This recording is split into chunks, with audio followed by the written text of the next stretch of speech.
The Doc is In is sponsored by Amada Senior Care.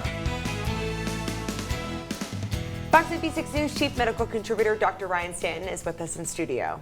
He is here to help us all stay weather aware with some safety tips if you have to be outside today. Yeah, with everything that's been going on, all the changes, thank you to Justin and his team for keeping us up to date throughout the night. I spent part of the evening in my basement as well as part of one of those tornado warnings. So it's been a busy morning. We're going to talk about some of that health and safety side of things. You know, there's a few things that are significant risks when we have severe weather. And the first and foremost, and you actually saw it on a couple of videos we had earlier, with the standing water, especially in low-lying areas. Now, once you get into southern Kentucky, eastern Kentucky, where we're talking about more drastic changes with the hills and mountains, that can be even more pronounced with debris, running water, and potential high-risk threat. So with that turnaround, don't drown kind of aspect of things, be careful for standing water. Downed lines, we have a lot of people without power right now. Those power lines are not necessarily cold, so just assume they are hot lines.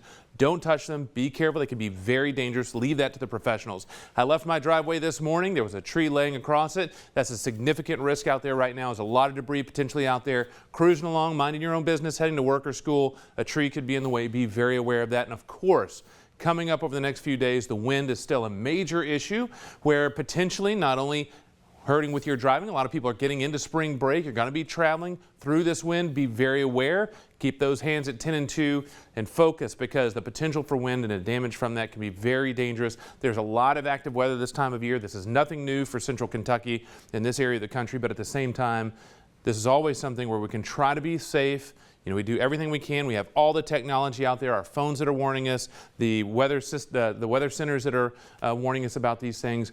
This is the time right now, especially in this lull where we're going to have a few days of severe weather, of doing the things you can do to keep yourself and your family safe. Do you notice a spike in people coming into the emergency room during these types of times? We see a lot of fluctuations, but especially with power outages, because if you have folks that are on oxygen, folks that are very temperature sensitive, especially getting in there with the humidity that we're seeing, we see a lot of those people come in because of decompensation of chronic diseases. And of course, the emergency departments and hospitals will work with people to help make sure they're going to be safe. All right, well, Doc, thanks so much for bringing the medical side to the severe weather we're experiencing this week. Tomorrow we will be back. We're going to talk about spring break tomorrow. We pivoted today because of the severe weather. We'll be back. Join us tomorrow for that for the spring break topics. A long-awaited tease from the Doc. Yeah, long-awaited. A little skiing actually This time, tomorrow. Yeah. tomorrow. Look forward to it. Thank you. Thanks. We'll be right back with the final hour after the break. You're watching Fox 56 News. Our home, your news.